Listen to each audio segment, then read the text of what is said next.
Evening, folks. Welcome. It's Everyday KT number 65, and a couple of seconds late, but yeah, snowmageddon. We had I don't even know. Actually, here, watch this. I'll show you.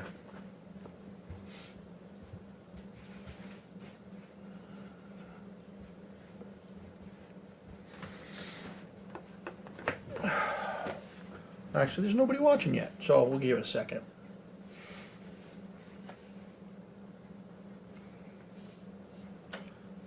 So, the shenanigans. Let's see what's going on here first.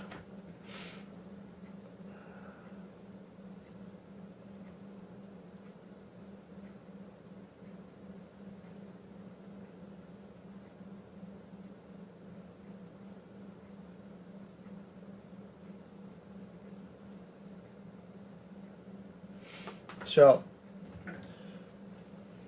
as you know, Everyday KT 65 live Q&A. So if you got questions, shout them out. Today was snowmageddon. Snow's still coming down out there, and kilts and snow, just like tonight, bad. And how bad was the snow? Well, this is my boot. The snow was deeper than the boot.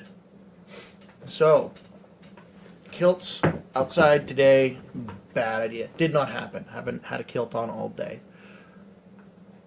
The snow was just crazy. It was out using the roof rake on the roof to prevent ice dams. Went and used a snowblower next door at the neighbor's house. Did our own yard, which was awesome because we finally got the snowblower working. But snow up the kilt would have been bad. The wind out there was gusts up to 50 miles an hour. All the things I talked about yesterday would have happened today, so it would have been a disaster to be outside kilted today. Visibility was about, I don't know, as far as my nose. So hey Dave, good to see you on. Doing a live Q&A, so if you've got questions about anything, chuck it out there. See what we can do. See what kind of fun shenanigans we can have. Hopefully the power doesn't go out again. I was looking, and it's like something like 50,000 people lost power around here. I think it blinked here once or twice, nothing fancy. So, lucky? Yeah, well, I wouldn't say that lucky. Spending 3 hours outside shoveling snow is not much fun. It's no big deal, it's just snow. It happens it's a price you pay for living up here. Awesome lobster, actual beaches, fun shenanigans, actual seasons. Tired? Yeah, I'm a little tired. Little bit tired, but that's fine. So, like I said, live Q&A. I didn't really have any plans or anything for what's going on, other than kilts and snow when it's over a foot deep. Not that much fun unless you're just wandering around. Good. It's good that it's warm down there. So while we're sitting here, I just figured, oh, here we go. Me, I'm in Massachusetts, south of Boston. We're in the middle of all that bad things. Yeah, snow angels. No, did not happen today.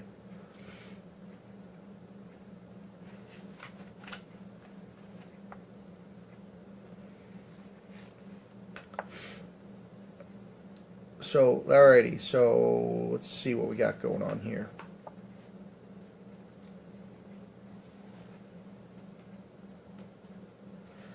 Looks like there's we got 5 people. Who else is on?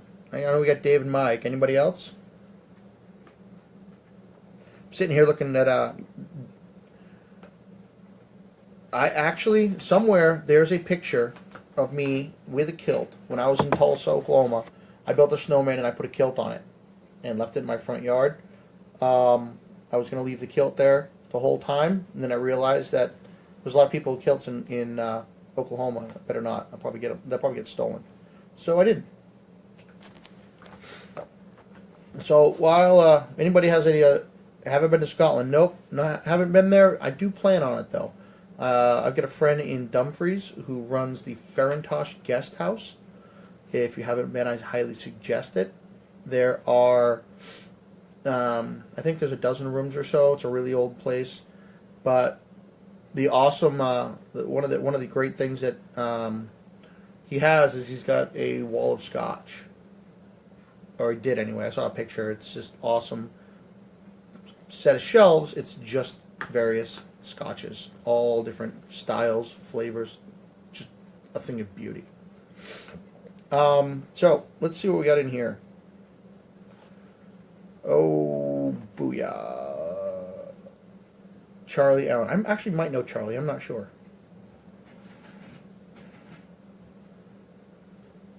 Nah, sorry, Randy. No, live feed's not working. That kind of sucks. I'm actually running it off my tablet because it's got a really sweet stand, so I can actually see what's going on and do the video live without much trouble. Actually, no. I'm gonna actually get a couple. Somebody posted a few questions.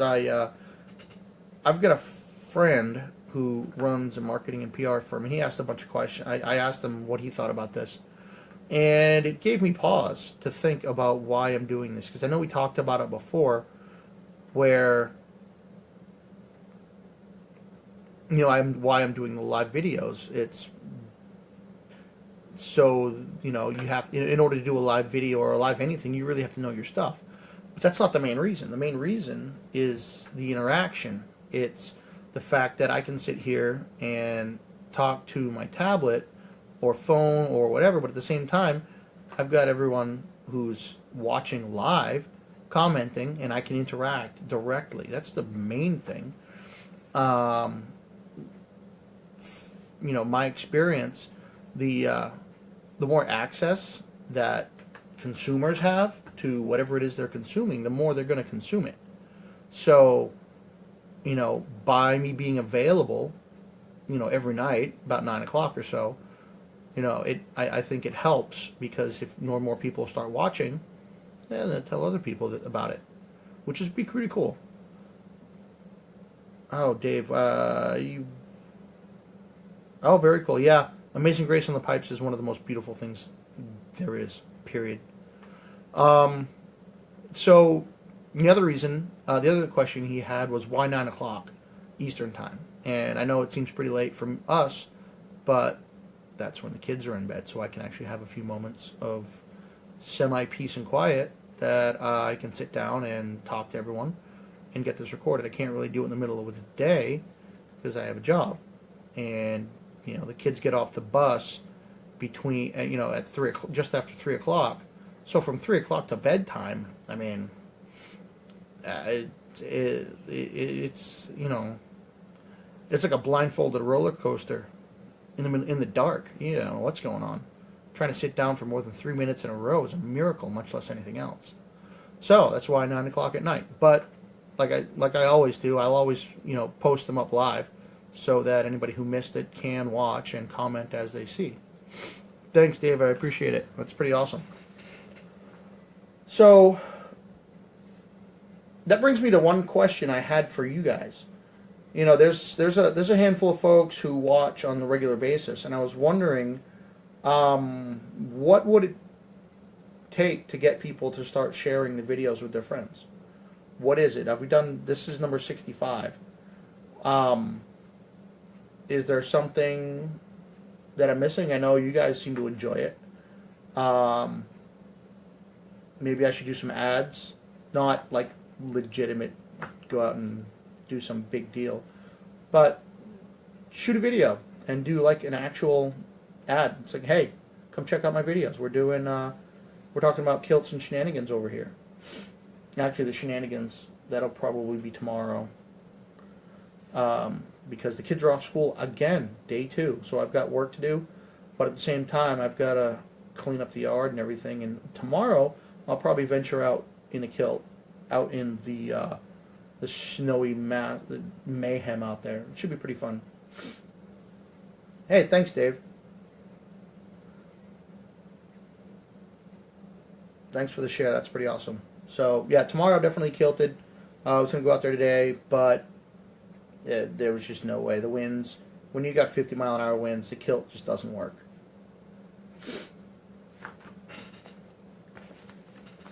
Let's see if I've got anything interesting in here. Oh, thanks a lot, man.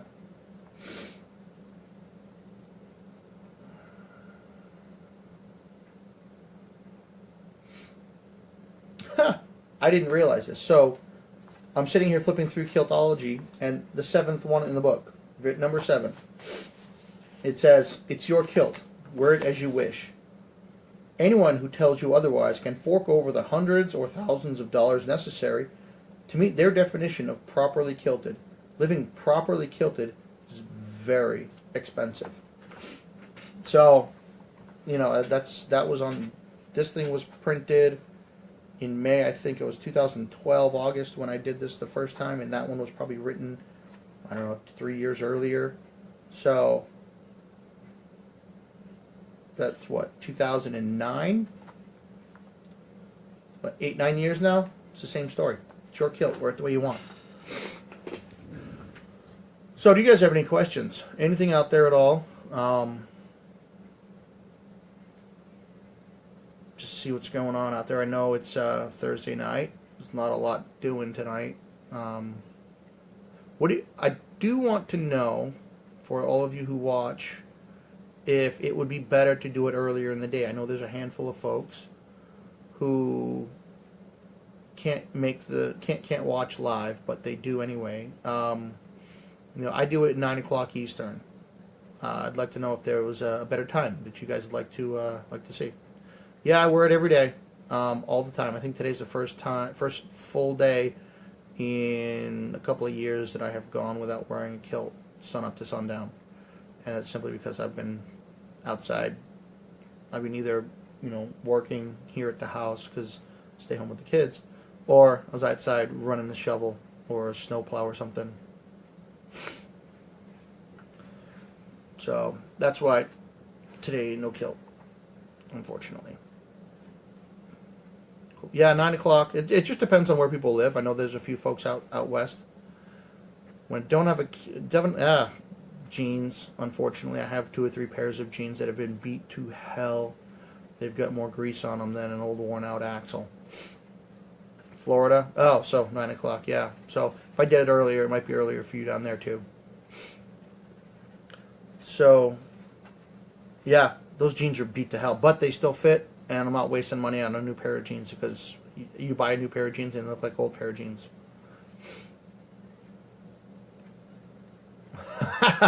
Cold, yeah. Well, it depends what's going on outside. If you're outside constantly and you stop moving, wearing a kilt gets old really fast.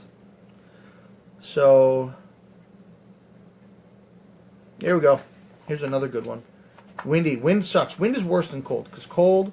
If it's cold and you're moving, it's fine. But if it's windy, that wind will do things to your kilt that just are unnatural. And everything gets cold. Then no, we actually, not a polar bear club per se, but we do have a polar bear, a plunge every New Year's Day. It's a fundraiser where we all jump in the ocean on New Year's Day, and I wore a kilt the last time I did it, and it was crazy because that kilt did not dry out. So I'm going to have to get myself a sport kilt for the next time, next New Year's. So, Kiltology 83. I once heard someone say they had enough kilts, and they didn't need any more. As all kilties know, that is an impossible statement. The minute you think you have enough kilts, you discover a new kilt that you have to have. Randy, Celtic artist as a guest. While that would be awesome, I live exactly nowhere. Hell, it takes 20 minutes to get to the nearest highway. There are no stoplights in my town. We don't even have a main street. I think we just got a gas station. I think the gas station opened up a couple of months ago, and that's way on the other end of town, and literally 20 minutes from here. So yeah, there's nobody here. I could probably, if I could find a couple of bands in the city, maybe. I know it sounds like I'm out Midwest, and I'm not. Talking about going into the city from town, but in the town I live in, yeah, that's actually not too far from the truth. Oh, it's awesome out here. I'll show. I'll take some pictures tomorrow, video and whatnot outside. It's gorgeous and it's awesome. You know, some places you can go and, you know, if I took a lap around the block, it'd be 3.5 miles. And that's the short way. So yeah, 511, Brian. I have a 511. I just don't like the way the flap looks on the back of the kilt. PR, yes, I do PR, marketing, advertising, social media, all of that shenanigans. Starting into public speaking, I just did a speech for the Rotary Club, at the Rotary Club. I did another one for a Kiwanis Club not too long ago. I'm part of Toastmasters.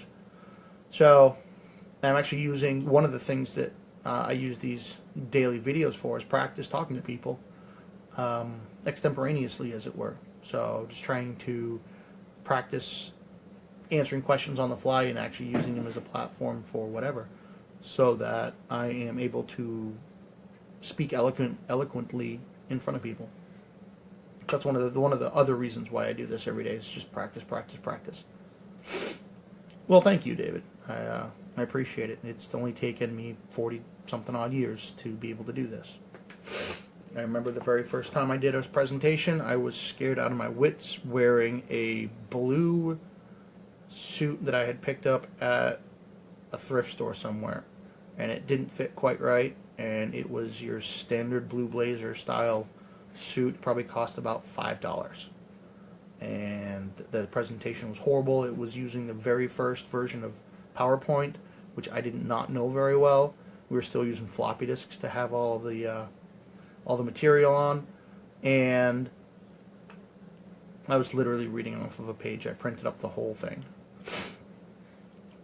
Hose and tartan. Preference, man. Preference. You want colored hose, you want white hose, you want gray hose, you want diced, which are tartan, but they are on a bias, which means instead of being square, they're diamonds. Whatever you want, man. Go for it.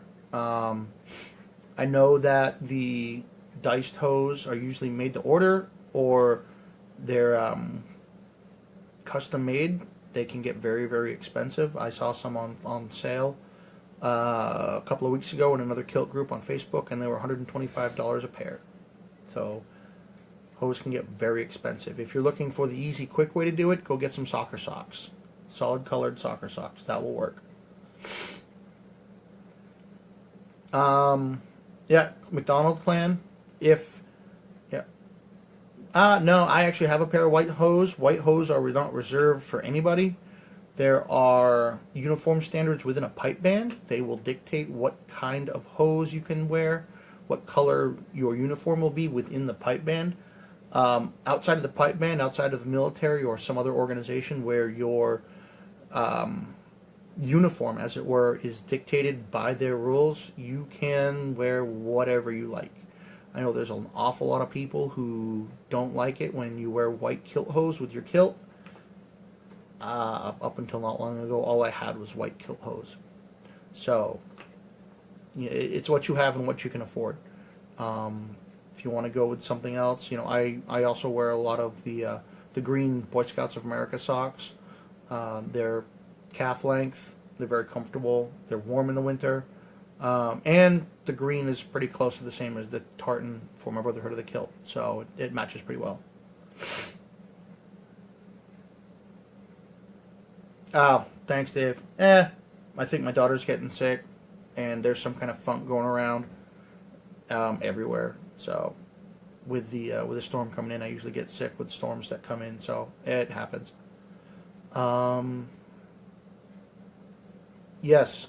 Sportswear aisle is definitely the place to go, Brian. Like I said, soccer, football, depending on where you are, you can usually pick up solid color socks really cheap, and usually they have tons of colors. Black, blue, red. Obviously, you can get white, but you can pretty much shoot the moon as far as what color socks, especially if you're getting the soccer or football ones. The cool thing is, if you get those, they pull up really, really high, and if they have the stripes on the top, you might be able to fold them down twice. So the cuff around the top of your sock is a little thicker, but if you fold it down twice, you can hide those stripes. So you don't have to worry about having those stripes at the top of the sock. Now that's only if the socks are really, really long. Boot socks from the Western store work fantastic as well. There are no Western stores here that I know of, but Tractor Supply does have cowboy boots, and they do have some socks for that. So those, and they look pretty decent. Another thing, if you're around any of the Sears or Kmart's that are going out of business, go check out their hunting section or their sporting goods section. Out in the back, they usually have thicker socks. Those are the ones. I just picked up a couple of pairs, like $3, and they're awesome. So go out there, and if you have one nearby, go check it out, because you can probably get some longer socks really, really cheap. Hiking socks, yes. If you're going to use hiking socks, I suggest the Smart Wools. They are a little bit more expensive, but they do last a good long time, and they are warm. And you can get them where they have just a little bit of color in them. Some of them might have a couple of pair, like a blue. Some of them have a little bit of like a tan or some other color. So there's tons of different options out there. But like I said, if you're out there buying socks to wear with your kilt and you're not paying for real kilt socks, try to find them that pull up to your, up over your calf. I always push them down when I'm wearing my boots. So, like I said, it's your choice. Oh, very nice, Brian. Good find. Good find. Oh, somebody's bugging me real quick. Oh, nope, it's just Twitter. Twitter bugs the heck out of me.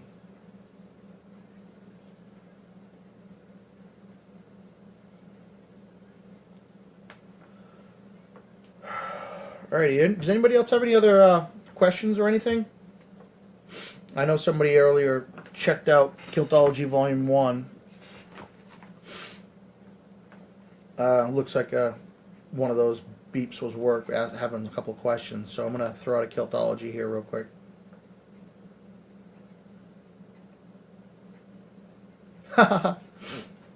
So this one's kind of funny.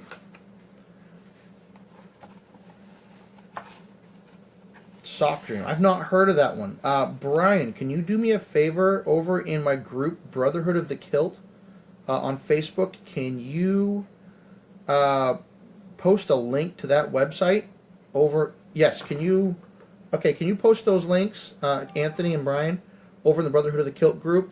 We're always looking for places where we can find stuff, especially socks, stuff that you can buy at normal stores that you can wear with your kilt and it looks like halfway decent kilt wear. So if you guys could post links over in the Brotherhood of the Kilt group, that'd be awesome. So, Kiltology number 70 out of Volume 1. The kilt is the only garment that is an effective defense against the blame thrower. Anyone with the cojones to blame a guy in a kilt for anything besides the ladies and beer disappearing needs to have their head examined. So just think about that one for a bit. Let that one stir around in your noggin for a little while. And remember, if it's the guy in the kilt's fault, and you're just saying that because, you might want to have a talk with somebody. So, like I asked earlier, if you guys have a preference on times, if 9 o'clock's too late, the ones I do, about topic specific, 9 o'clock is fine, but if it'd be better to do it earlier in the day for the live ones, just let me know. I can do them anywhere between, 5 o'clock Eastern and 9 o'clock Eastern if it's easier for you guys. So just let me know what you think, and if you don't mind, share out my page to all your friends. I'd love to see more people on here when I'm doing these live ones. And I will talk to everybody tomorrow. Be strong. Put a kilt on. Thanks, Dave. I hope I feel better too.